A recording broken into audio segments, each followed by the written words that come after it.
तो इतिहास में वर्णन है बहुत सुंदर घटना का है। ये मधु और कैटव नाम के दो राक्षस थे। ये मधु और कैटव का जन्म की कथा भी अत्यंत रुचिकर है, क्योंकि जब भगवान महाविष्णु योग निद्रा में लेटे हुए थे, तो भगवान महाविष्णु के योग निद्रा में लेटे हुए समय उनके कान के मैल से दो राक्षस उत्पन्न हो गए, ब्रेड के मैल। अब ये तो साक्षात भगवान के कान से उत्पन्न हुए और इन्होंने कठोर तपस्या की। इन्होंने तपस्या करके देवी को प्रसन्न किया और देवी से वरदान मांगा, और फिर ये सभी देवताओं के ऊपर आक्रमण करने लगे। यहाँ तक कि ब्रह्मा जी पर भी इन्होंने आक्रमण कर दिया, बिकॉज दे वर पावरफुल। इनकी उत्पत्ति आप जानते हो भगवान के कान से हुई है। तो ब्रह्मा जी ने प्रार्थना की भगवान से कि कृपा करके हमारी रक्षा करे। तब स्वयं भगवान विष्णु कृष्ण ने इनके साथ युद्ध प्रारंभ किया, और आपको जान करके आश्चर्य होगा कि ये युद्ध 5000 वर्षों तक चला। प्रतिदिन 5000 ईयर्स ये राक्षस इतने शक्तिशाली थे मधु करके। तब भगवान ने देवी को बुला करके आज्ञा दी कि देखो इसकी बुद्धि को आप हनन करो, ये बुद्धि का आवरण करो। और फिर भगवान ने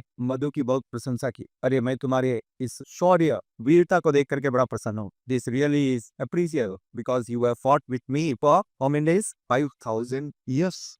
तो अब मधु के बुद्धि के ऊपर आवरण चढ़ चुका था, और उसने इसको अपना उपमान समझा कि कृष्ण मेरे को वरदान देंगे, ये क्या है, मैं दूंगा। है उसने क्या सोचा, आप मत दीजिए मैं देता हूँ। Okay, so he said the lord that no no no, I will give you benediction, you ask, मैंने को पाओ कहो। सो अब भगवान ने कहा ठीक है, आप देने वाले हो आप दे। तो उसने कहा वरदान मांगिए। भगवान ने कहा तुम्हारी हत्या का मैं कारण बनना चाहता हूँ। आपको तो वरदान लेना है, तो ये वरदान है भैया, दीजिए। तो अब मधु जो अपनी बात से ऊपर नहीं चाहता था, क्योंकि इज्जत की बात, कहा, ठीक है, परंतु बस एक कृपा कीजिएगा, मेरे को तगल वेगा मत मारिएगा, जहाँ पर आप मेरी दोनों और मत खोज जगह सॉलिड। भगवान ने कहा ठीक है, सीता रहे। तो अब जो है वो मधु को नींद आने लगी, और मधु भगवान की जंघाओं पर सर रख करके सो गया, और भगवान ने वहां पर सुदर्शन से उसका गला काटा। वो नींद में नहीं था, जगा हुआ था। परंतु ये अद्भुत घटना हुई।